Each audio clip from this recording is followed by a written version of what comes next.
To describe this story as horrifying would be an understatement.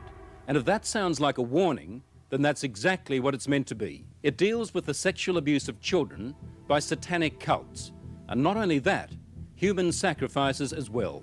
A lot of the times when we hear about satanic cults, ritual abuse, and child trafficking networks, these stories are often coming out of America or the UK, but today we are diving into a story that is much, much closer to home. In this day and age, it sounded too far-fetched, as did suggestions that the same thing might be happening in Australia. Rachel Vaughan was born into a family where sexual abuse, satanic rituals, and blackmail were commonplace. And as a child, not only did she witness these rituals, but she was used in them to communicate with the entities that they were attempting to summon. But what the most shocking part of this is, though, is that Rachel's father worked for ASIO, which is the Australian Security Intelligence Organisation. And this is essentially the Australian CIA or MI6 equivalent. So Rachel, thank you for coming on the show and giving us your time today. Thanks for having me, Josh. Looking forward to this. So I think, given that intro, your father is probably a good place to start. So I want to give you the floor for a little while and just allow you to open up on who your father was and tell us a bit about his background. Yeah, so he worked for Telecom. So he was born in 29. He was quite old when I was born. He was about 45. I was born in 73.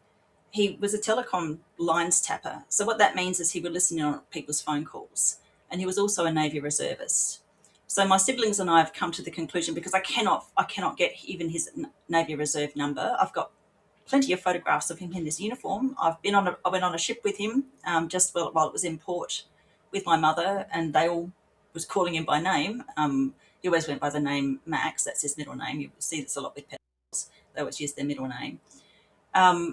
So he definitely was in the Navy Reserves, but under FOI, even though I'm his daughter and he's deceased, I cannot even get his serial number or his, any logistics on where he was and what he was doing. So multiple people have come back to me and said, well, he was listening in on people's phone calls. He doesn't have his Army Reserve number. Clearly, he was working for ASIO. And that actually made sense of the whole process. A woman called Debbie Marshall wrote a book called Banquet, and she also said that he used to work for Channel 9. So she's an investigative journalist, so she'd worked that out. I knew that he had connections with Channel 9, specifically Rob Kelvin, who used to be a Channel 9 news presenter, and others. So he was involved with so many things. So I've always called him, or for a long time I've been calling him, Australia's Epstein. So he was, an operative, a secret agent, basically. And he used to call himself that. And he used to call himself a special friend to police. But the range of activities that he was involved with were quite horrific. So he had impunity from prosecution. He had a very, very high level chief inspector of police, good friend. I was abused by this man. He's a convicted pedophile now. My allegations aren't even getting the light of day with police. My father was involved with snuff movies. He was involved with child rape material. We lived a couple of streets away from the Glandore Boys' Home, where 106 boys went missing. We were also very close by, 3 kilometres away from the Goodwood orphanage. And my father had, as a telecom worker, he had access to all the telecom tunnels. He also had an old brick kiln, a Wunderlich's 1926 built brick kiln, underneath the main shed of the house that I grew up in on Macklin Street in Edwardstown. And that was a telecommunications bunker. It was converted from a brick kiln to a telecommunications bunker in the 1938 mandate for tunnels, trenches and bunkers. Everybody had to have one within 20 feet of the back door. And basically he had telecommunications equipment underground. So he took those out of the bunker at some point and put them in a hidden cellar beneath the house. He built the house himself at Macklin Street, where I grew up. So this was connected to tunnels that would have been part of that 1938 mandate. Those tunnels connected to Telstra tunnels. There were water tunnels. So there were a series of different kinds of tunnels that I would be trafficked through. And I was used in blackmail operations. So basically I was a tool. I would find myself, he would take me through in the dark, all of these tunnels at night. He'd wake me up in the middle of the night and take me when my mother was asleep. They slept in separate bedrooms, so she didn't notice when he was missing or when I was missing. At times he'd have me in a little wheelbarrow. So your mother wasn't aware of this? She wasn't aware of any of this? My mother was like an automaton. She cooked, she cleaned, she watered the plants. She didn't do much else. That was pretty much it. She had a job eventually, and eventually she got away from him, but unfortunately she left me with him.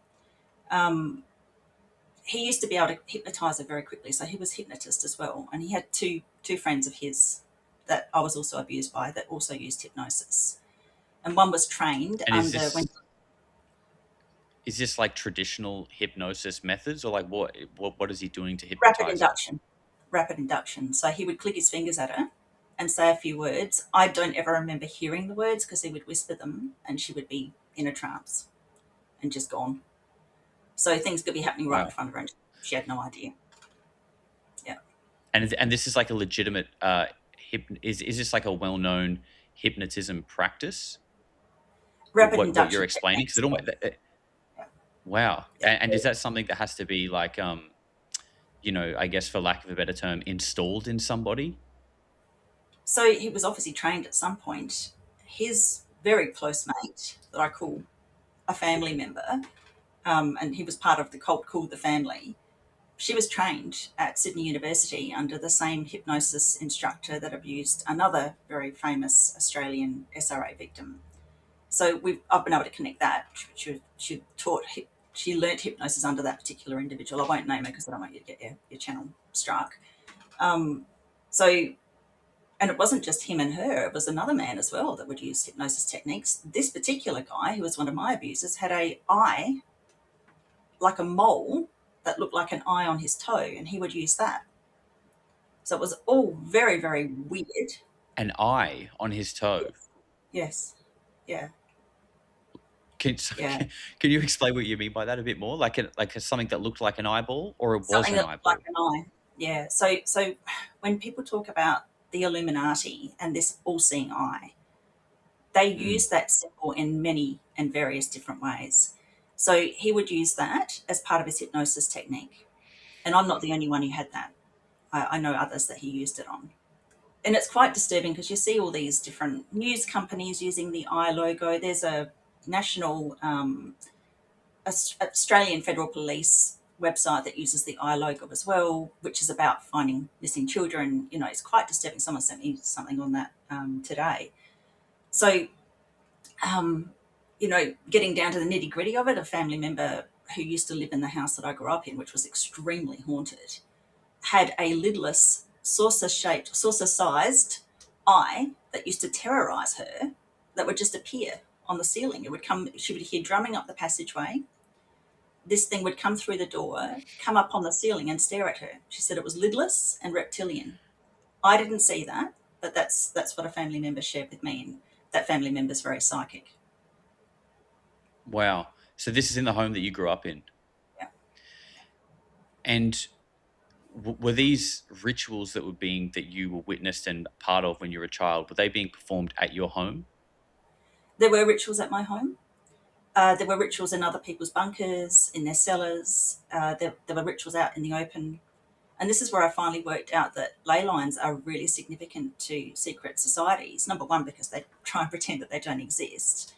But it's well known that birds and insects navigate using them. We actually have the same cryptochromes, a photoreceptor in the retina that picks up on magnetic frequencies, which ley lines are, exactly the same CRY2 photoreceptor that birds and insects have. So we can see them too, and that's something that I train people to do with my psychic courses. So I finally realised, you know, it seemed odd to me why they were doing this stuff out in the open, because some of the rituals were not out in the open. They were underground, or, you know, there was a resort that they used to take me to that they do them in. A resort in Adelaide? Yes. Yeah. Would it be one that I know? Yes. Okay. Yes. I'll just say Tudor style. They have to do these things in the crossing point of ley lines because that's an interdimensional space, and the unaliving of somebody in that space or an animal opens a doorway. And the sound of, obviously, the torture beforehand. I mean, the adrenochrome stuff is not purely just to get the adrenochrome with the torture. And for people who don't understand what that means, it's adrenalized blood. When it's oxidized, it's called adrenochrome, and it's something that these elites or deletes are obsessed with. But they have to do these things in these incredibly powerful crossing points of ley lines, which are portal spaces. Some people call them vortexes. Some people call them nodes, because they're doorways. So what they do is and this is what Satanists do, they invert everything. So they would take a very innocent animal or a child or a baby, unalive it in a space, and then invert the doorways. So these entities would be attracted to the sound of the screaming, and then they're right there, they're available. And the thing that amazed me as a child was that these entities don't want to be called into this space. They don't want to be at the behest of humans who they see as much lower than them. These entities they were calling up were not just your average soul that doesn't want to go to hell, that would just stick around on earth and be a pain in the ass for somebody who doesn't take care of themselves, and they jump on as an attachment. These were powerful and very angry. I want to ask you about that, but first I want to know, like, you've obviously got an understanding of how these rituals work in conjunction, like with these ley lines, and why that's significant. How did you come to understand that? Like, were you, given that you were a part of these rituals as a child, did that mean you were just openly told about what they're doing, how they work, and why they're doing it? Or is this something that you've sort of put together through your own research? So I don't have recall of being told about this as a child. It's possible that I was. My father used me as a confidant over many things. For instance, in one ritual where a little baby boy suffered and passed, he was whispering in my ear that because there are about 50 different adults there, probably, possibly even more, they were all then joined together. They were all at one another's, mercy, because they had all witnessed this poor little baby die and had done nothing to help him. So he was whispering to me about this while all this was going on. It's absolutely horrific. So they do this to control one another. But there's so many other reasons why they do it. Part of the reason why they do it in the crossing point of ley lines, and I only worked this out as an adult, probably around 2022, 2023, I realised, oh my God, that's what they're actually doing it out there for. Because it doesn't make sense. Why would you go out in the open where you can be, where the sounds can be heard, where people might stumble upon it, people have cameras, they might have taken photographs or filmed it. It doesn't make sense until you realise how significant the locations are. So sometimes these are happening, like you said, in just random underground bunkers hidden away, but then other times they're being done at what might seem like just arbitrary locations. Do you think there is a difference in the type of rituals that they're doing underground versus in these random locations that you now say are most likely ley lines? Like, is there different purposes for these rituals? I guess is what I'm getting at. Well, the outdoor ones tended to have fire. So that was a fire related. Okay. But the indoor ones didn't tend to have that. They would have the odd candle. And this is the thing, these dark entities like the light, any kind of light. So it usually in very dim circumstances. But the outdoor ones tend to have, like, this was a bonfire. The fire that they had, that this poor little baby was unalived on, was huge. They had scouts come and create it with brush before it was lit. So they all came on a bus, did all the work, and then they left. And I guess that's part of the inversion. They probably thought that was quite amusing, these poor little children not knowing what they were creating the bonfire for. So so when you say scouts, you actually mean like Boy Scouts? Boy Scouts, yeah. They were in their uniform. Yeah. And that this is obviously done prior to the ritual. That's interesting, because I've heard that there is sort of, perhaps not in all of them, or at least I hope not, but there is connections to this kind of stuff with Boy Scouts, just like there is in orphanages, Freemasonry. Like, this thing seems to have its fingers in like so many of these places in our world. Yeah. It's all incredibly organized. So,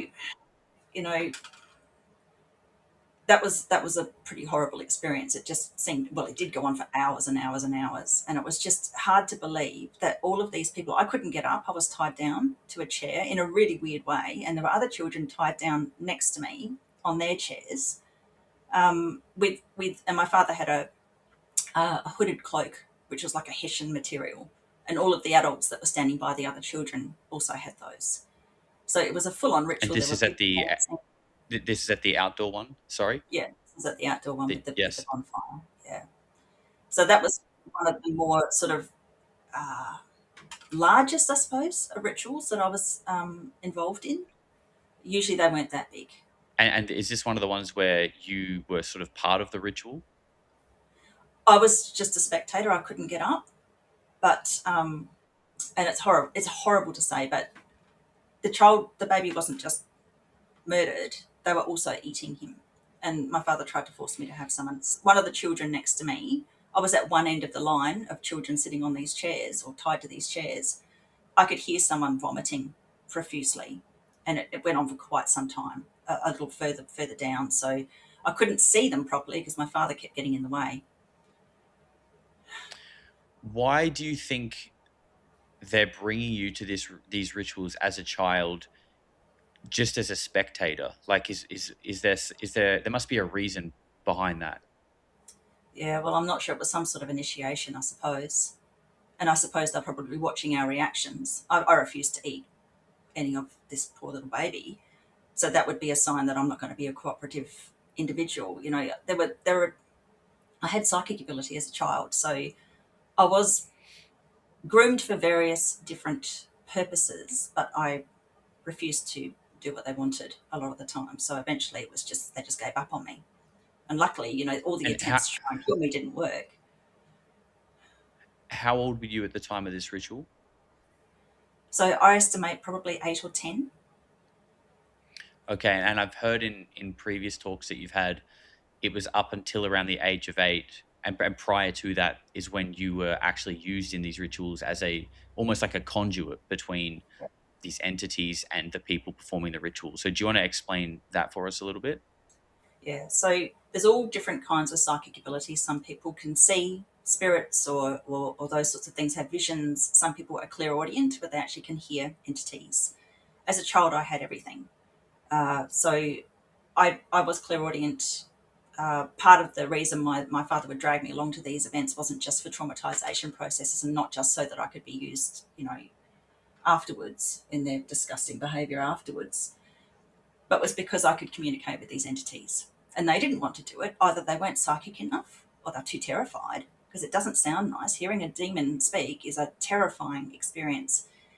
It's not just a sound. Your whole body is racked with pain and discomfort. It's like hearing fingernails down a chalkboard, but through your whole body. It's not nice. But and is it speaking like an actually auditory language though, Yes. that you can hear? So it's an auditory language. And is it Yes. right? And is it coming through to you as English, or is it kind of just like when people talk about like abduction encounters, they often say that they can almost just hear a voice in their head. Like, how was it for you? It certainly wasn't telepathic. It felt painful coming into my ears. There was some babbling that would go on, but there was also clear, concise communication. And they were never happy to be there. It wasn't like they were coming in, yay, I'm in the third dimension now, or the physical dimension, and I can control these humans. They were pissed, really unhappy. What kind of things would they say, and like how would you be able to tell that they were upset and not happy to be there? How dare you? I don't want to be here. How dare you? I am not going to do what you want. Those sorts of statements. They didn't want to be there. And this is something that's And confounded me. so when that would happen, I guess you're then relaying that message to your Yeah. dad or whoever's performing these rituals. So then what happens after that is like, I'm assuming there's some kind of back and forth. What is that about? So there would be spell casting. And so it's interesting because the rituals that I've remembered so far, and I know there's going to be more coming up, but these are things that you don't really want to remember. They were usually conducted by women wearing white. So this is the Eastern Star. So typical, we've got Freemasons. My father was a Freemason and a Rosicrucian and a member of the Golden Dawn sect. He adored Aleister Crowley. And then there's the Eastern Star sect, which is the female version of Freemasonry. And so these women would be conducting these rituals generally. The men would be standing around while the women did it, and the children were the go-betweens. Wow, that's fascinating, because I've spoken to someone who's basically a professional translator of the ancient Greek, and he talks a lot about the ancient Greek cults and rituals, and that if you actually look at the original texts, the women were integral to these rituals. They were like they were the ones administering the drugs and the chemicals that would create this kind of divine connection with something ethereal and non-physical. So I guess, what do you think was the overall motivations behind all of this for your father and I guess their belief system? It's impossible to understand why somebody would want to adhere themselves to an entity that cannot stand them and wants them dead. I can't possibly explain it because it doesn't make any sense. All I can say is that they were getting information through me and probably other children that was beneficial. They could see the future. So demons, just like angels, can tell you what's coming up in the future, but they're much more concise because they can tell you verbally. You can hear it clairaudiently.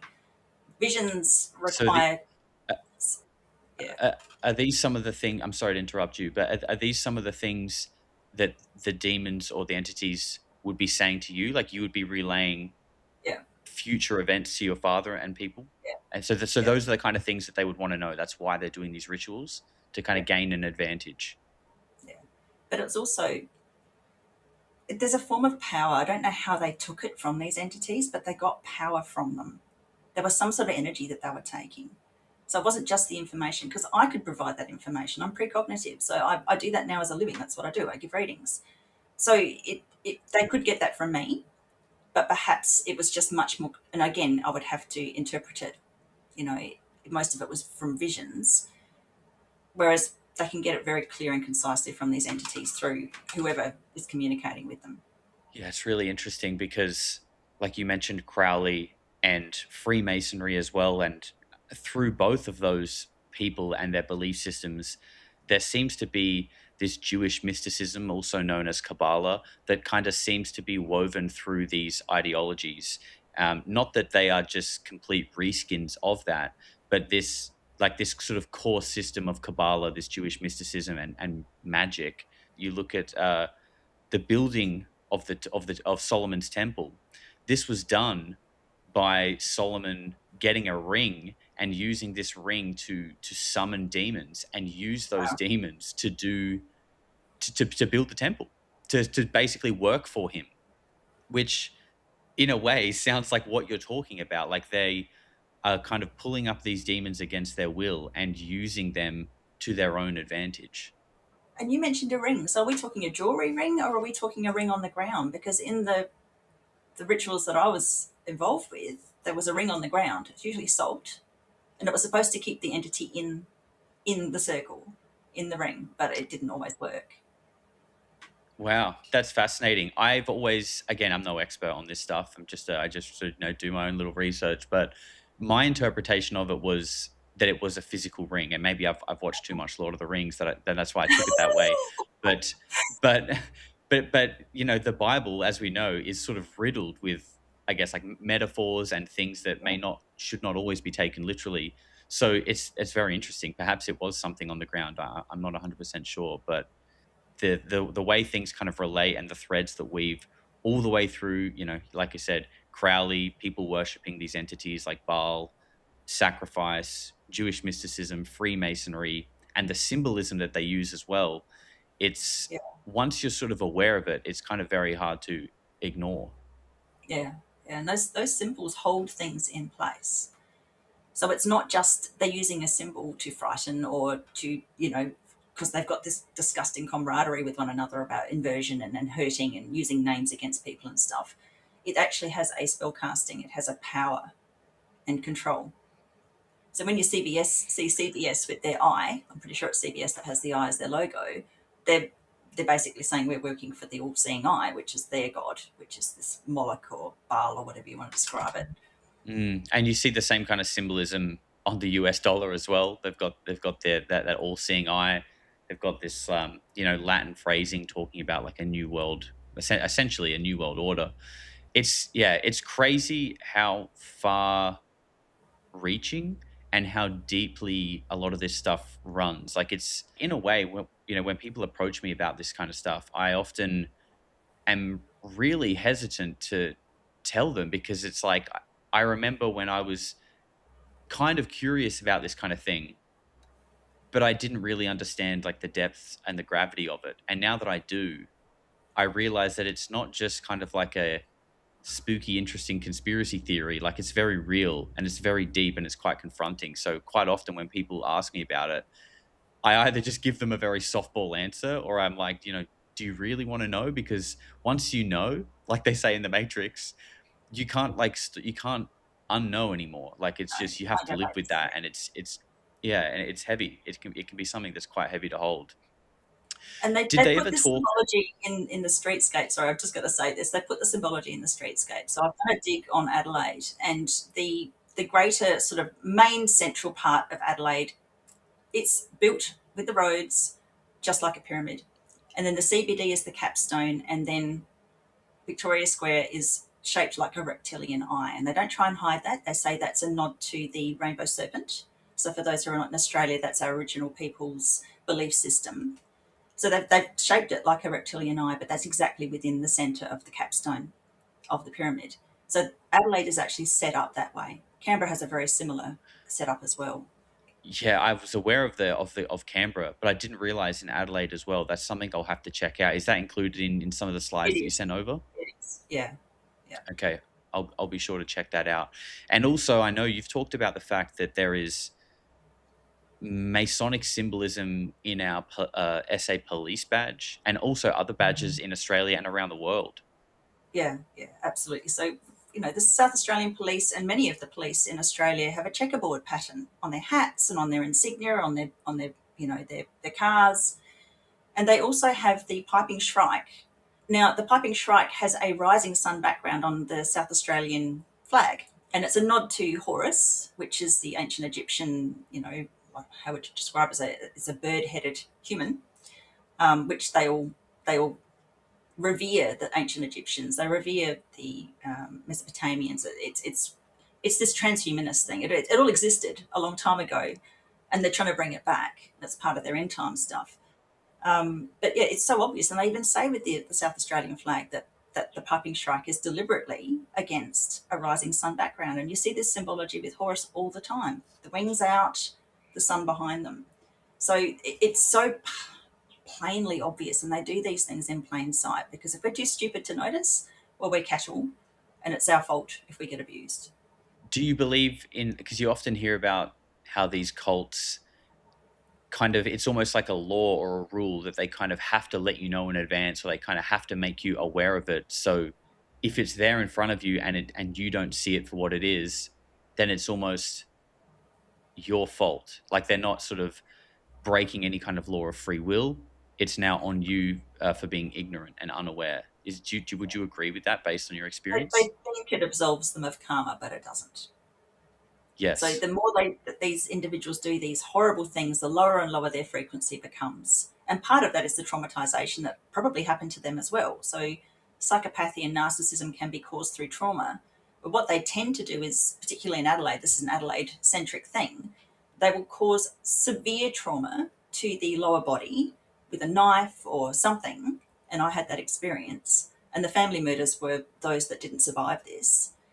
And that can cause what's called chronic reverse polarity, where the base chakra actually ends up at the top of the chakra system instead of the crown chakra. And when you've got that, you've got someone who's motivated by base desires. And this is just part of their whole belief system. It can cause major problems in the physical body, health wise.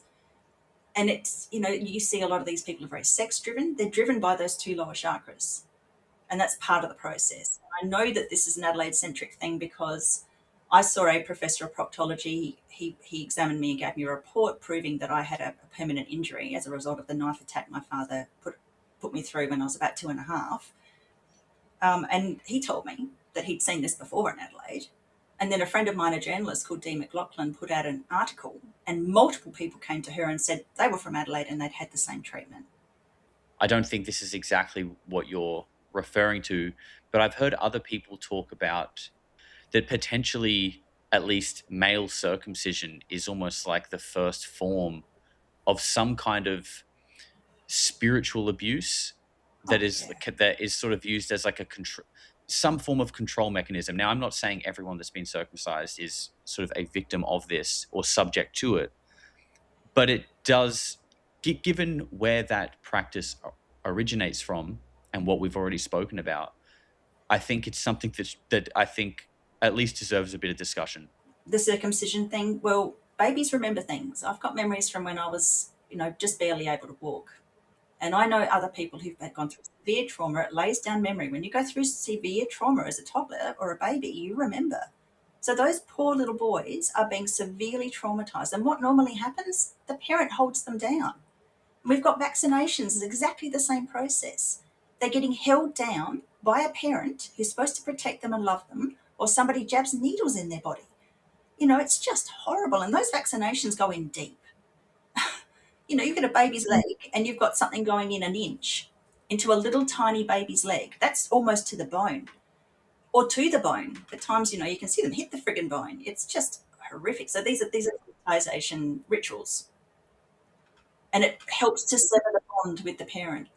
Yes, and you mentioned you said reverse polarity. What was the word that you used? Sorry. Chronic reversed polarity.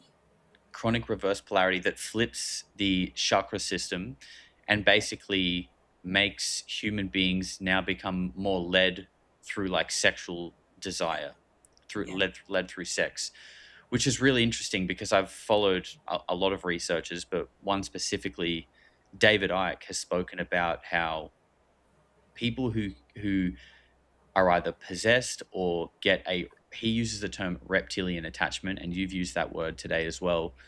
And I would like to talk about that, but I think the term, we could call it demons, we could call it negative entities. Often when you hear about these stories of reptilians or whatever we want to call them, there is this like sexualization that they are very like, sexual beings, that they're led through sex. So this is something, and obviously sexual abuse is part of these rituals. Yeah.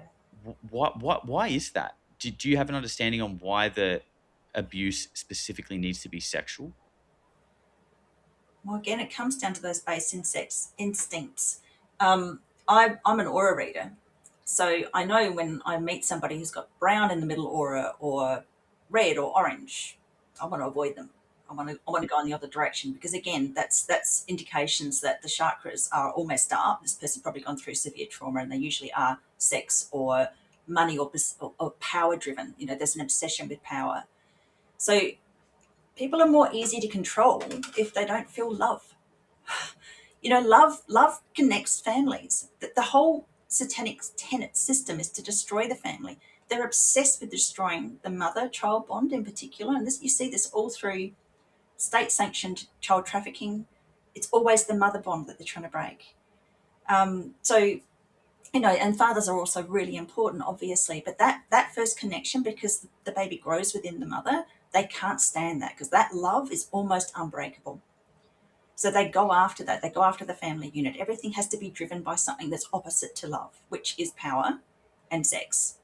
Sex can be beautiful in a loving situation, but it can be very predatory in other situations. And that's basically the way that they run things. And again, control. You can control people. If they have no control over their base instincts, they can be blackmailed easily. And from my understanding of the chakra system, which is limited, but it is something that I'm very fascinated by, those lower chakras that are responsible for your sort of decision making, discipline, and sexual desires sit just below the heart, which is obviously where you're going to be expressing love, feeling love. So it's almost like through this system, they're keeping people kind of locked at a lower chakra, which I guess you could say is a lower frequency, lower energy system, and it kind of keeps people in this low vibration. Yeah, it does. Yeah. So, once you get to the heart chakra, you've got that love. Once you get to the throat chakra, you've got someone who can speak out.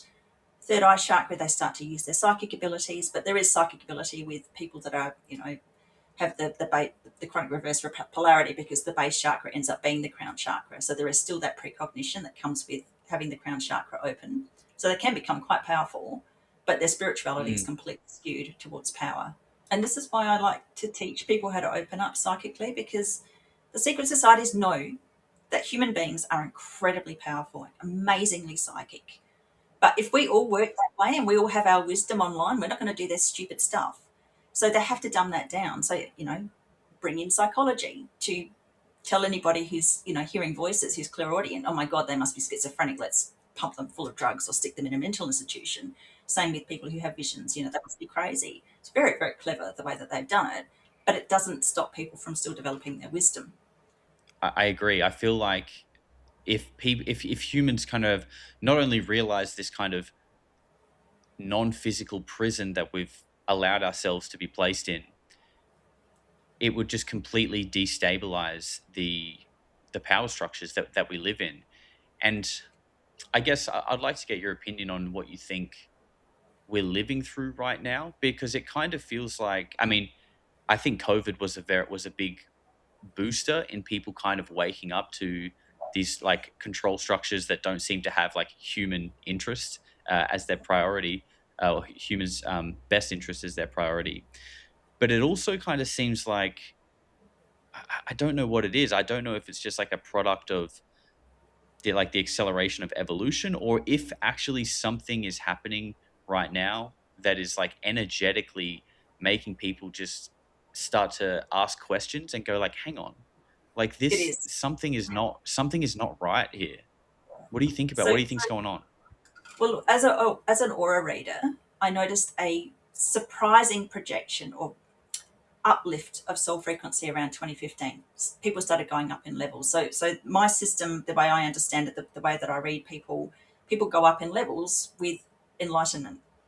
Depending on their altruism and the sort of things that they do, that how much they work to sort of help other people or help themselves or help animals or whatever to not help themselves. Obviously, that's the selfish aspect.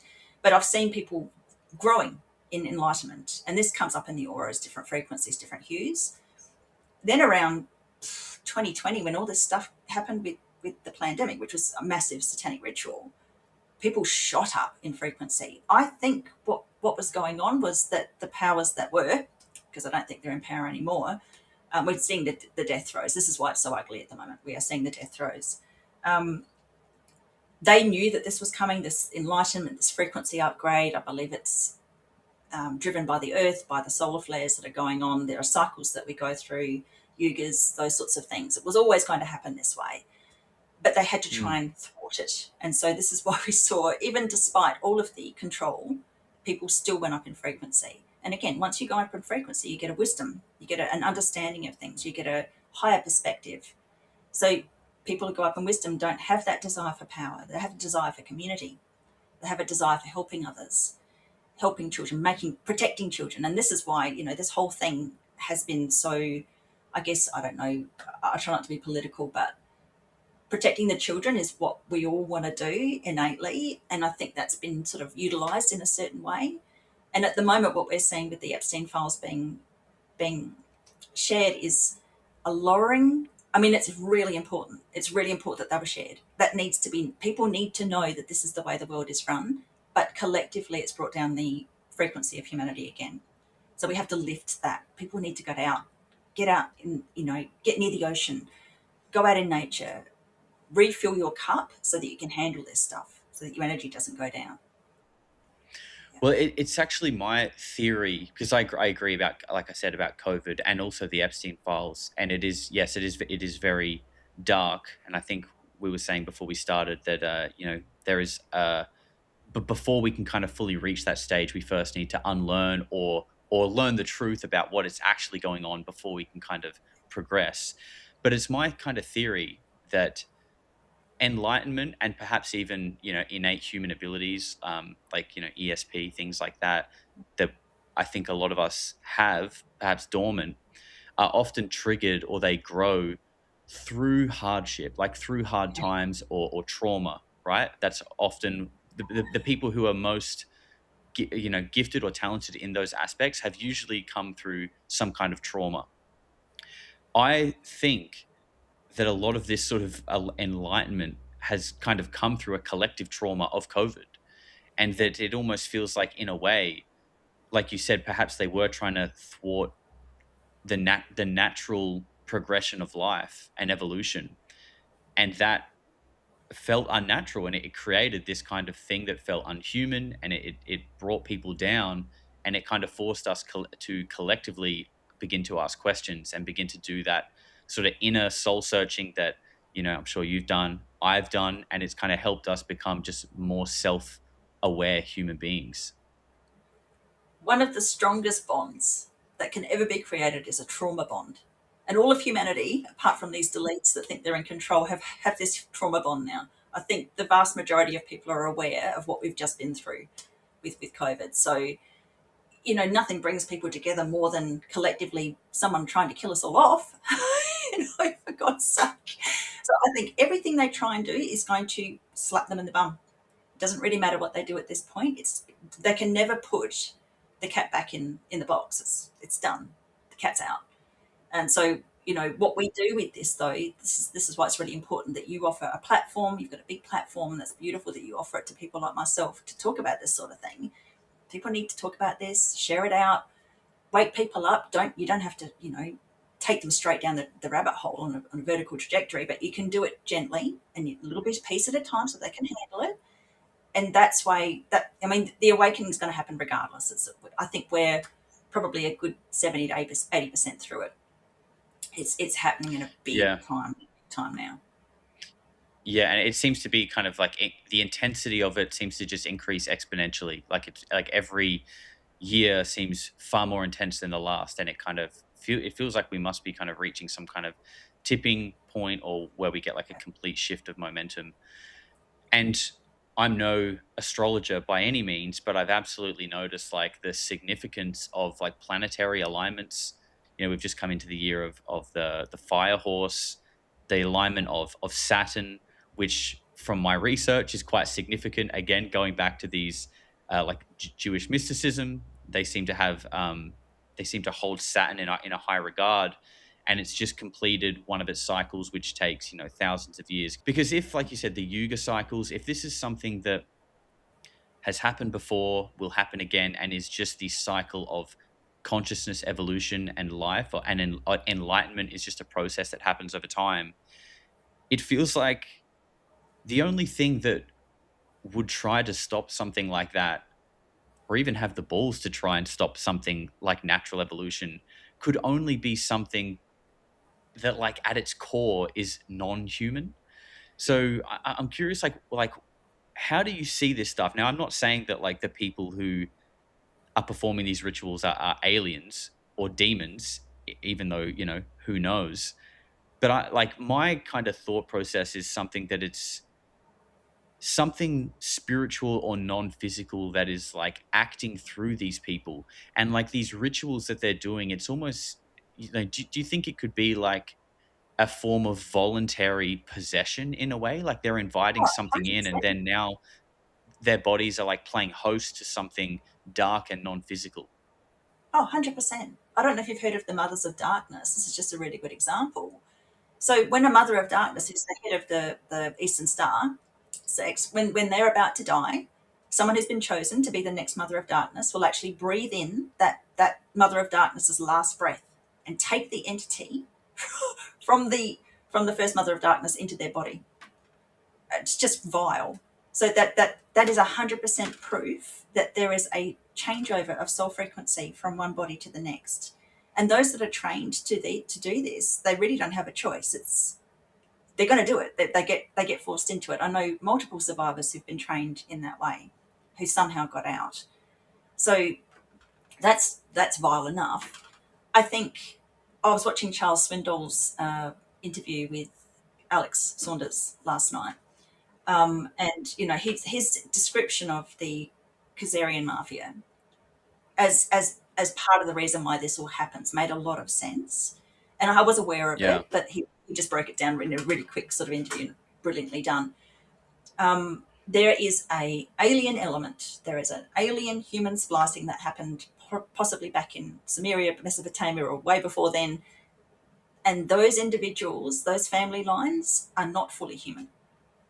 And I think this is where it stems from. So when you've got, and let's talk about the Anunnaki, because even the Hopi Indians spoke about the reptilian beings that existed in the Grand Canyon 10,000 years ago. You can't go against Indigenous belief systems, because aren't we supposed to listen to the Indigenous people? So I like to use that. So there's been ancient descriptions of these reptilians. Now, the reptilians were predatory. Humans couldn't fight against them. So I've heard the story that apparently they were spliced with humans so that the humans would have some power against the reptilians, so that they would just weren't cattle to be preyed upon. And I think that might be where these bloodline families come from, this intermarriage. But when Charles did his description, he went all the way back to Adam and Eve and that story, which is, fascinating. Again, there are dots that do connect there, because if you like something that's been pushed a lot recently by admittedly people in the government, which, it means, do you trust them? Do you not? Who knows? But is the Book of Enoch, which is the book that, talks about the creation of man, and that it does come from something that kind of came down, mated with humans, and kind of created this sort of semi-human offspring that eventually ruled over man. And then you've got people talking about these 13 bloodlines, these families that genuinely believe that they have a right to rule over humanity, and they sort of not super openly, but it's not a secret that they will interbreed with each other. Like they will keep their family genes in the family to protect the purity of that bloodline, because they believe it is significantly different to the rest of humanity. So although they might look like us, at least they believe that their genetics are not, they don't believe they are human like us. My father's side of the family goes back to the Kennedys, so Catherine Kennedy. My grandmother, my father's mother, who was supposedly the head of the Eastern Star sect, I can't get them to answer my emails on in the positive on that, but that was the family story. She traced our lineage back to Catherine Kennedy and didn't bother to go any further. So that was all she needed. And I remember during the time she was doing that research, my father bursting into my bedroom one day to tell me how we were related to a president. Now, I didn't know of any, all I'd sort of seen was on the television. I thought, it must be America, but he didn't say who. And it was just elated over this. And look, my family on my father's side, the McIntyres, are obsessed with the family line, absolutely obsessed with it, how special they are. McIntyre means son of a mason. And when my father's father married my father's mother, she was a Wright. And Wright means mason. So that was a very significant connection. And I think it was my grandmother's comes from cousins marrying. I mean, there's a lot of incest in the family line as well. So I know from that, there's a lot of psychopaths in my family. It's not just my father. There's a lot. So there's a lot of trauma in my family. My mother's side was fine. Well, no, there was still trauma there too. God, trauma on both sides. But yeah, you've got a group of people that think they're above the law. They have impunity from prosecution. My father certainly had impunity from prosecution. They just get away with everything. Yeah, and I think it's quite common, I think, in your story and other SRA survivors that I've listened to, is they have basically said that they've tried to escalate this to high levels within the federal police, and the people in the police, at not just, the officer knocking on your door, but, people in suits at high levels are basically saying it's in your best interest to just let it go, leave it alone. So it's like, who do you turn to? I got a nice response. I've had the acting police ombudsman, MJ Grant, wrote a letter to the Attorney General, John Rao, and made up stories about what I had supposedly written to him, telling him certain things that I'd never said. I keep all of my correspondence. Whenever I used to send a letter, I would take photocopies. I sent most of my letters by registered mail. I can prove that this man's lied about me, and that's what usually happens. So yeah, high-level AFP might say something nice to certain survivors, but I just got absolute abuse. Yelling on the phone, you've been dealt with. Horrible, horrible abuse from police. So South Australia is shocking. Absolutely shocking. This is something that I always sympathize with the most. Not only is the abuse and the experience that you've gone through horrific, but the feeling of helplessness that would then come with it when you go to the people that you are taught are there to protect you, and you're basically given not only nothing, but almost like abused again, like that. Yeah. I almost feel like that would just compound everything to such an extreme. Oh, yeah, and it's done by design to re-traumatize you. And then there's the trolling. You know, once I started speaking out publicly, there were individuals who, one in particular, was paid to troll me. And her modus operandi was to get me to kill myself. And she's done that with my brother as well. And that's her job. That's her job. She used to be a writer. She's not put anything out for years because her focus is attacking myself and my brother, and probably my other sister as well, who's also made allegations. And that's her job now, which is very sad. What a horrible job. And she's not been successful. In fact, she's given me a great deal of impetus because, you know, I'm very determined and stubborn, and somebody's going to try and get me to kill myself or do the absolute opposite. And if it wasn't for her, I wouldn't have proven the tunnels that I was trafficked through, you know. So these people aren't very bright. Yeah, well, I'm glad you were able to weaponize that, because I think some people aren't, and like, you know, cyberbullying is like a real thing, and some people aren't able to deal with it as well as you have. But yeah, the fact that we live in an online world now, basically everything is online. I think learning to kind of detach from that, and again, I think before we started, we were saying how literally every single person, human or bot, IQ level, it doesn't matter, is able to write a YouTube comment or post online. So engaging with them is just really just doing a disservice to yourself, or even taking it on board, you know. Let's go back to your family, because you were mentioning your dad would obviously would often speak a lot about the family and the bloodline and its significance. Were there any sort of things that he would say specifically that you can remember? Oh, just that Like we were why they special. were important? We were so You're special. special. His side of the family, McIntyres, very, very special. And, you know, the grooming that I was involved in, he would sort of, it's a weird dichotomy of being abused and traumatized and forced to do terrible things that you don't want to be involved with, like these rituals, being forced to be a go-between with these dark entities. And the absolute opposite of being told that I could be the Prime Minister of Australia. You know, those are the sorts of things that were said to me. And that sounds really insane, except if you knew that my first cousin, Martin Hamilton Smith, was the head of the Liberal Party in South Australia, and he could have had the defence portfolio, but he turned it down. That's how special our family is. There's a photograph of Martin shaking the hand of John Howard during John Howard's term as Prime Minister, and it's a Freemasonic handshake. He's put this in his own book, the Seven Leaders of Camelot. That's Martin's book, and you can see Martin has precedence over John Howard. If you know what Freemasonic handshakes are, where the thumb position is, and that was our Prime Minister at the time. So that's how special the McIntyres are, because again, impunity from prosecution. There are 2 properties that have remains of children on them that police will not touch. Yeah. Yes, I've seen. That's the Beaumont children you're referring to. Yeah, yeah, and Louise Bell. So unfortunately, the current owners of the house that I grew up in, they dug her up, or they dug up the location where she was buried. I saw her being buried. My father might have hooked the bones out, but there would have still been baby teeth or hair or fingernails or something from that. Small finger bones. It was destroyed. All the evidence was destroyed. And police knew about that for, 9 years before it happened. And they did nothing. Was your was your was it your cousin you said was the head of the Liberal Party in South Australia? Yeah, first cousin. Yes, first cousin. Was he involved or aware of these rituals or kind of this lifestyle that you were brought up around? I can't say much about that. Okay. Yeah.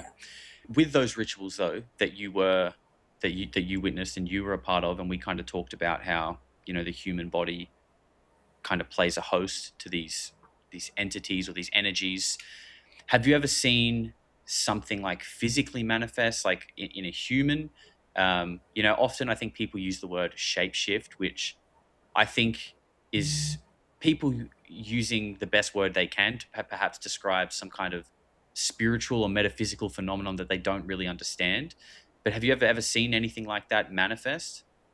As an adult, I did see someone's human eyes turn to slits, like a reptile, but this wasn't during a ritual. This was just an experience that happened. As a child, I didn't see shape-shifting. I saw some other stuff that I haven't spoken about publicly yet, except for at a couple of conferences.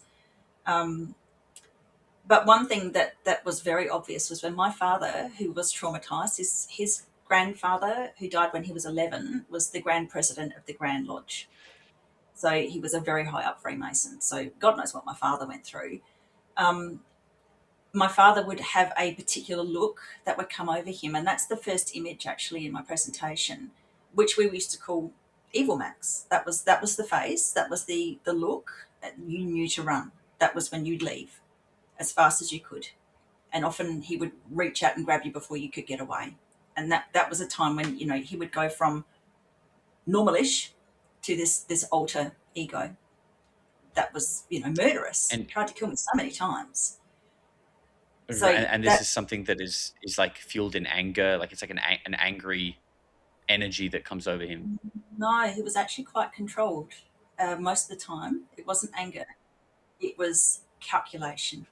Are you able to say who it was that you saw their eyes turn to slits, or what position they held, or something like that? No, because they're not an evil person. This is someone I knew, and it's interesting because I saw your interview with the gentleman from Smashing Pumpkins, or you did a presentation on that man, and he spoke about it during an intimate moment, and I wasn't in an intimate moment, but I was actually upside down looking at this person's face, and that's what happened. But they're not evil, but they've definitely got attachments. Right. So that's really interesting. So would you say then, given that you use the term they're not evil, but they've got attachments, do you think like often these people aren't even aware of it? Yeah, yeah. So I mean, Like it's not like they're secretly lizard people that are. I mean, maybe some are, but like sometimes it's like it's what we would call like a form of possession. yeah, it would be a form of possession. So alcohol is something that I would recommend people do not do to further an extent, because it lets these things in. Alcoholics are just walking open channels for these things to jump in. And you often hear about people behaving out of character when they drink, and this individual was an alcoholic. And yeah, it seems like alcohol, drugs, a lot of these things, I mean, are designed, I guess, or at least a side effect of is that they open us up, they lower our frequency, and it kind of creates this doorway Yeah, for something to come in and continue to suppress your life. And it's like you can't ever ascend or progress in your own journey in terms of enlightenment or awareness without first kind of getting rid of those things. And it does feel like, going back to where we were earlier in the conversation, that these are tools, like they're almost like tools that have been unleashed on humanity to keep us at this like low frequency of unawareness, in this kind of state, like this kind of placid state. And I say tools because the negative effects on them, not even talking about the spiritual side, like the negative health effects that they have on us, smoking, all of this stuff is no secret. It's open. They put these giant labels on cigarette packets, yet they still sell them. Yet they still champion drinking and having a good time and getting girls and doing all this stuff in movies. Yet people ruin their lives and die because of their alcoholics. So the only real like logical decision that you can draw there is that at the very top, someone is benefiting from this happening to humanity. They want that. Otherwise, if they cared about us, they would go, you know what, this is bad. People are dying. We should stop it. But that's not happening. It's actually championed. oh, and the government loves it. So during COVID, you couldn't go to church. Not that I'm a church goer, but people couldn't do that, but they could go and get a drink. It's quite Yeah. amazing, really. It's so obvious. And I can say now that I have an understanding of this, because I've been studying the whole ley line factor for quite some time now. There is a inversion of ley line frequency. A normal Earth energy line spirals in a clockwise direction. An inverted one spirals in the opposite direction, which causes health problems. It makes people feel sick. I can't go into Adelaide without feeling really uncomfortable. I often get a headache for days or even up to 2 weeks from going in there. What they're doing is they're actually stopping the normal movement of souls. When someone passes, they usually go into another dimension. That soul frequency gets stuck to a degree. And you look at, gravestones, they're piezoelectric marble.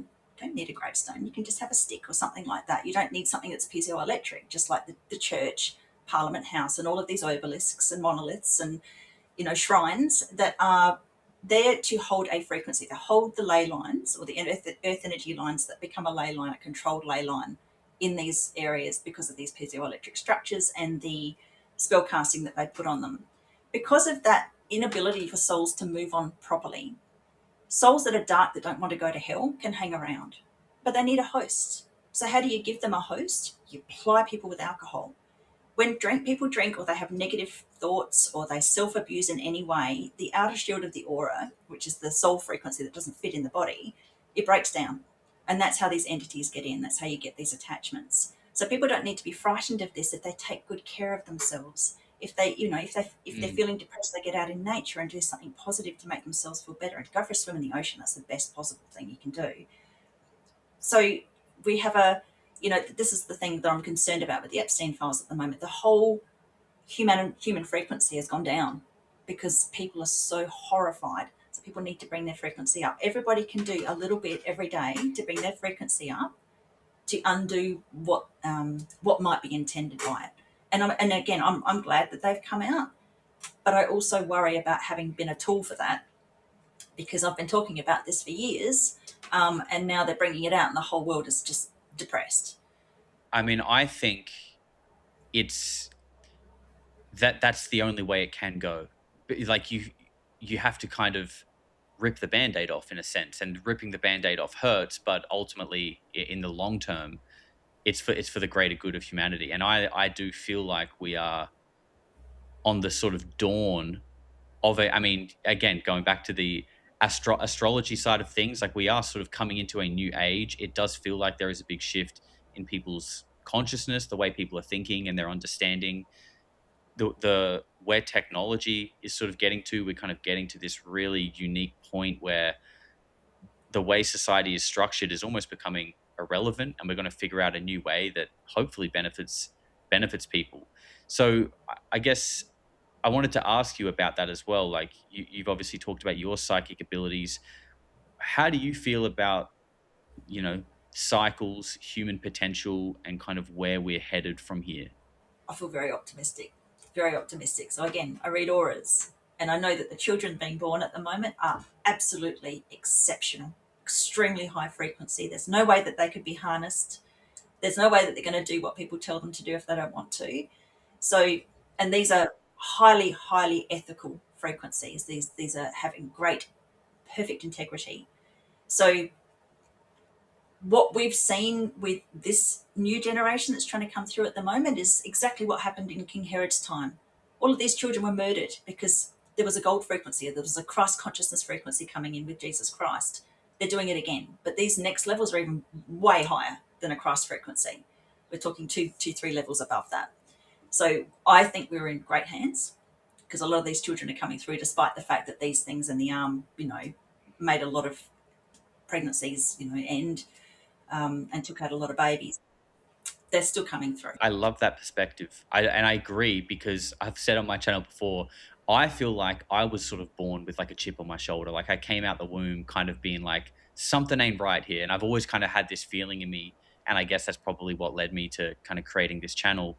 And from what I've seen as well of the younger generations, they also seem to just have this complete refusal to comply, which at times can be a negative thing, right? And you know, teenagers will be teenagers, but there seems to be this level of like complete refusal of accepting bullshit and the way that the world is. And while that can kind of be, I guess, a turbulent process, again, it's probably just like ripping the Band-Aid off, right? We kind of need people like that to help us shift and move and begin to think differently as we kind of enter a new era. Yeah. And another thing to take into account too, with all the astrological aspects and everything else that's going on, the Yuga cycles, the solar flares, the ley lines came into permanent harmony time at the end of 2024. So instead of it only happening at the solstices and equinoxes, it's permanent now. And this is this is us coming into the fifth dimension. Now a lot of people, you know, fifth dimension, 5G, you know, it's all a psyop, it's all new age stuff. but it's a fact. It's happened. So we've come into, this is the beginning of this new frequency. So again, in my opinion, that high frequency is very, very uncomfortable for dark entities. So these souls that don't want to go to hell because it's predatory, angelic souls don't get predated upon, but dark souls do, and that's why they want to hang around here and jump on us and be in attachment. They're being sloughed off. And I'm not the only person who's been talking about this. I've watched some other psychics. They're saying the same thing. People send me stuff all the time. Oh my God, this woman's saying it too. This frequency is anathema to them. They cannot stand it. So again, like I said before, that the control structure is crumbling. Those that were in control are no longer in control. And they can't win this. It's not possible. It's a done deal. It's just we have to clean up the mess. That's the difficult part. And you mentioned in that before you spoke about like a sort of a return of Christ consciousness, but you said you're not religious or you don't go to church. Given that you're obviously a believer in the dark, the entities, and you've communicated with them, I'm assuming you also have some kind of belief in the opposite, right? Yeah. What do you think? Like angels exist? What is your sort of positive counterpart to the things that you've experienced? So my personal experience, so this is just one example. When I was probably about 3 or 4 years old, my father used to stuff me into one of the smaller water tunnels that would come into the large walkable tunnels, close it off so I couldn't get out. And it was very, very cold down there. And I remember at one stage I must have called out for help or something, but I wasn't calling out to a person. I probably called out for a while for that. But a light came in and it was warm and it imparted information and it was incredibly comforting. And I've had a connection with that particular frequency ever since. And it was so beautiful and so enveloping that when my father came to pull me out, I fought with him to stay in that tunnel. And he was not impressed and he stopped doing it to me. So that connection, I still have a connection with that soul frequency, and I work with a group of spirit guides. I don't talk about angels as such because they don't have wings, and they look humanoid. They look like humans, because if you're going to be speaking to a soul, a spirit, they're not going to show themselves as something that you're not familiar with. Humans don't have wings. I probably wasn't aware of angels as a child, so they didn't come in with wings, but they certainly were very, very helpful and very protective. And I think they're one of the main reasons why I'm still physically alive. There's many times when my father tried to get rid of me, and he employed other people to try and get rid of me too. He wasn't the only one who tried to kill me. But I kept coming back into my body because I was convinced that there was stuff I needed to do. I needed to stick around. And it was those guides that helped me to do that, helped me make those decisions. I wasn't forced, but that was a choice. Wow.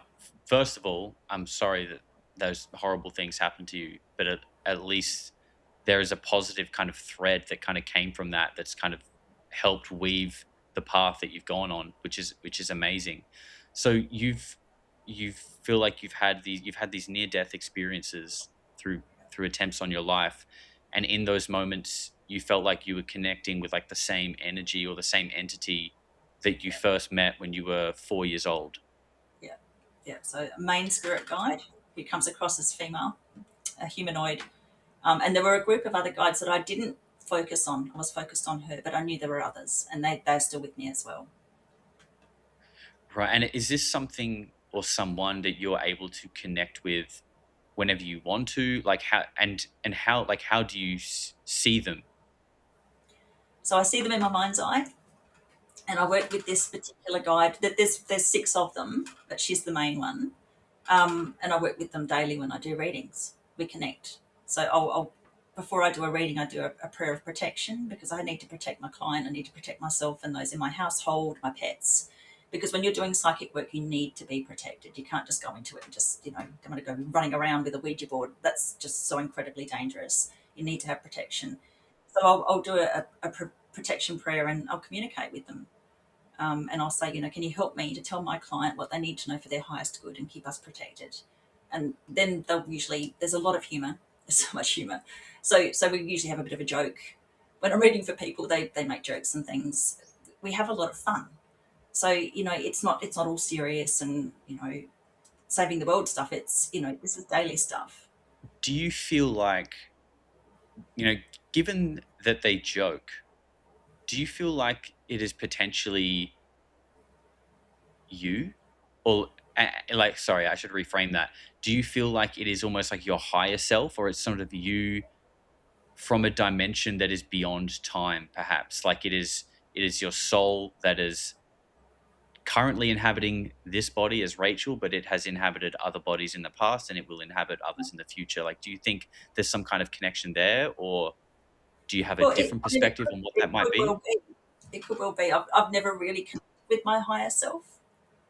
I don't know if a lot of people, when they do psychic work, would rather communicate with their higher self rather than a spirit guide, something outside of themselves, or their inner self, or their inner knowing. And I can totally understand that. It's just that I've had these experiences since childhood, and for me, it's safe.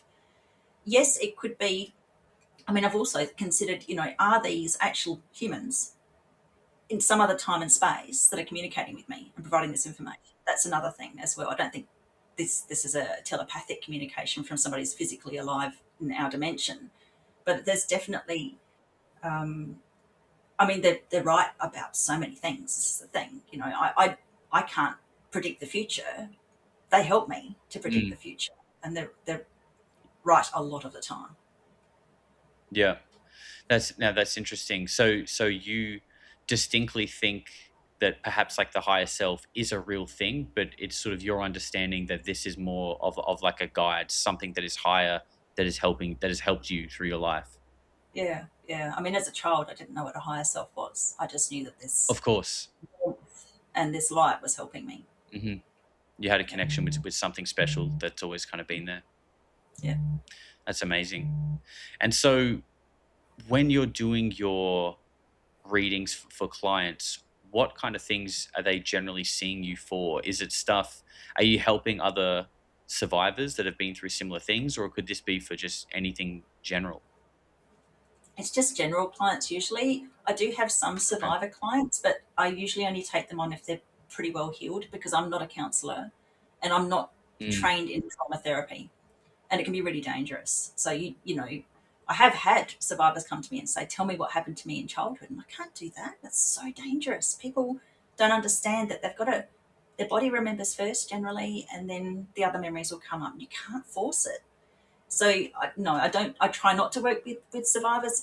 If they do come to me, if they're pretty much healed, yes, I can work with them. Otherwise, I'll refer them on to somebody who has got that sort of training. and do you have a website or anything that we can leave linked below for that? Yeah, I do. I do. So www.sixthscience, so number six, thscience.com.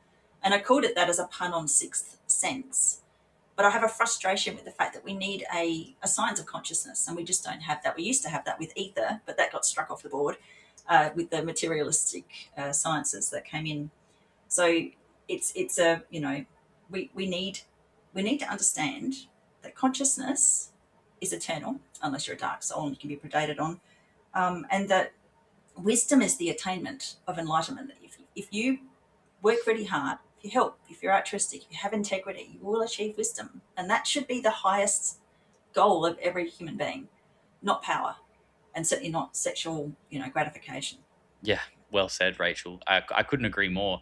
And do you want to, maybe for anyone who doesn't understand, like, could you perhaps give some examples of like altruism and the kind of things that you believe can lead to happiness and that sort of inner enlightenment and wisdom? Because I think often, like when people talk about these kind of things, for people who don't understand, it can almost seem a bit like trivial or silly. So maybe could you explain what it is and why you think it's important? Okay, so I mean, altruism to a degree is sharing love. So it's if you see someone in distress and you have the capacity on that particular occasion to give something to them, to be kind, to hear them, to listen to them, that's altruism. It's finding an animal on the side of the road that's not yours, that needs to go to the vet, taking it to the vet, or holistic vet, not your usual vet. It's daily simple things. It's not getting angry with somebody because they're annoying you. It's understanding that they're triggering you for a reason and not taking it out on them. It's all these little simple small things It's seeing a plant and knowing that, oh my God, it's going to get squashed there on the road. I might take it out and put it somewhere else. So it doesn't have to be big things. It doesn't have to be huge. You don't have to found an organization or a foundation, but you can do that. That's wonderful. But it's all the small things in between. Yeah, and because we're so conditioned to think that like to do something, like we should only give our time to do things that reward us with like monetary gain, right? Like that is the society and system that we're conditioned to sort of work for and think that there is only value in that. But in reality, when you do things for kind of nothing in return, purely for the fact of like doing something that is kind, that is expressing or showing love to something or someone who needs it, you actually get something back that is not physical or tangible, but you can feel it. Like it kind of gives you this feeling of like knowing that you've done the right thing. When those things stack up, perhaps add in, some like meditation, time in nature, like we were speaking about earlier. I think that that's kind of like the beginning of the recipe to kind of like send your energy in the right direction.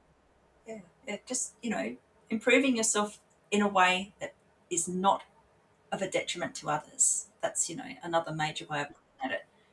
We can all work on ourselves. We can all go out in nature and work in a ley line. Spend positive and beautiful energy to a ley line, and that helps the earth. Nobody's out there monitoring you while you do it, but it helps. It helps a lot. That's exactly where I was going with my next question, Rachel, is that we've spoken a lot about the ley lines and that they kind of use for negativity. But I guess given that they are really just this sort of these lines of like electromagnetic a frequency band Yeah. running around the earth, could they then not be used and shifted to kind of create a positive energy engulfing the place that we live? Yeah, exactly that. These secret societies have tried to pretend that ley lines don't exist for so long because they're trying to control them. We need to take them back. So it's as simple as going out into nature. You don't have to worry about being able to see a ley line or find one or dowse for one. You walk a K, you're going to cross a ley line. They're everywhere, or an earth energy line. And so you go out with the intention of singing into that ley line or just humming as you go, or you might take a tuning fork and that's a 432 hertz at 528 hertz, these positive frequencies. Take those out because that's creating a balance. They're pumping in all this negative frequency with all these unaliving ceremonies and their rituals and their piezoelectric bloody monuments everywhere. If we go out with this altruistic desire to balance and bring balance back to the earth, that goes a long way. It really does go a long way. Guided meditations help. Just consciously, like I have a movement that I co-founded called Lay Love Down, LEY Love Down, and there are beautiful souls. I mean, we're all volunteers that do guided meditations regularly. We have a 12-12 on a Thursday where people, no matter where they are in the world, might take a moment to think about positive, loving energy going into a ley line near them or going into the waters because the waters cross all the ley lines and bring them together. And that's just, it doesn't take much time. It's consciousness, and our intent is so incredibly powerful. So people across the world are doing this now. They're making the effort to balance. This is what our Indigenous people did forever. But they were locked out of their lands, and the really important lands were taken, and piezoelectric structures were built on them for Freemasons.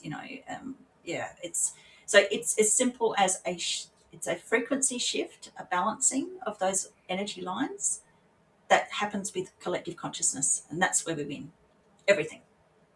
That's where everything goes in the right direction. That's amazing what you're doing there. Is that a separate website or a separate Yeah. organization that you're doing that through? Like, is there somewhere people can get involved with that? Yeah. So www.laylovedown.com. It's just a Awesome. beautiful group of souls, and that we Yeah, don't get paid. that sounds amazing. Yeah. And some of them do a lot more than I do. I speak about them in interviews, but I don't do a lot of the work apart from teaching people in courses and things. But the volunteers that we've got are spectacular, beautiful souls. That's awesome. Well, thank you for doing that.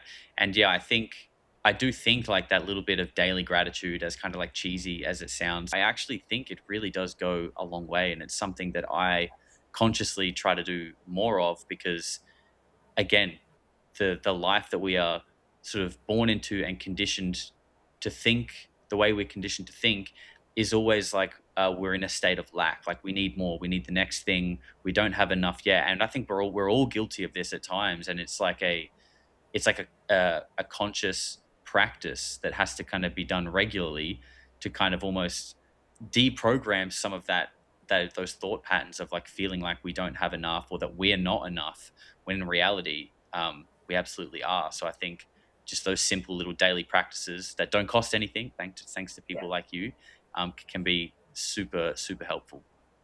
Yeah, absolutely. And just so people understand this, the importance, significance of collective consciousness. Hollywood exists, or I should say existed, because it's not really doing much now, in purely to drive the collective consciousness in a certain direction. So that shows you how important it is. This is why religions exist. And I'm not a fan of organized religion because it tends to take away people's power, not give it to them. But this gives people an Yes. idea, collectively, we're consciously all thinking we're going into an AI nightmare. We will go there, so we have to think about a positive outcome. And I get crap for this because I'm so optimistic.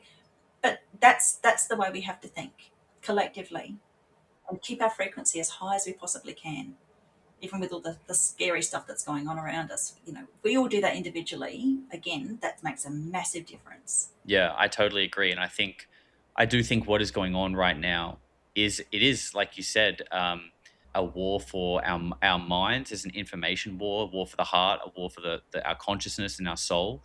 But I do agree that this is the natural sort of path that we are on, of evolution and enlightenment. And I don't think you can stop that. I think that's sort of like a force that is only sort of it's in the hands of God, whatever God means to whoever's listening.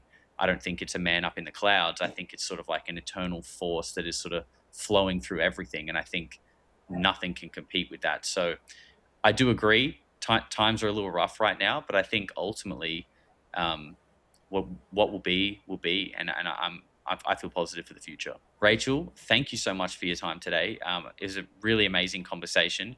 And is there anything that you feel like we've left out, or anything you want to point people towards that you think is important?